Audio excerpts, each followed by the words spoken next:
insonlarga o'zgartiradigan fikrlar bilan boshlashimiz kerak va shu yaxshi fikrlarimizni hayotimizga qo'llashga o'zimiz harakat qilishimiz kerak.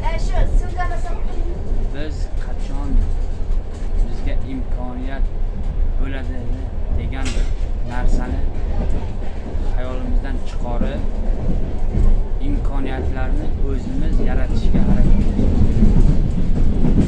Imkoniyat o'zidan o'zi kelmas ekan. Biz imkoniyat kelmadimi, demak o'zimiz yaratishimiz kerak.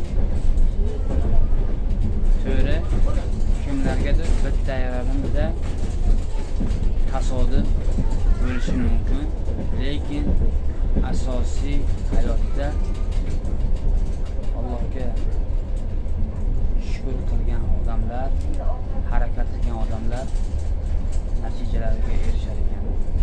Biz ham hayotimizda yaxshi kunlarni kutib turmasdan boshlashimiz kerak va harakatdan to'xtamasligimiz kerak. Sog' bo'linglar. Kim nima yana fikri bor, kommentariyaga yozib qo'yinglar. Rahmat hammalaringga. Kulish esimizdan chiqmasin. Doimo kulib yuramiz.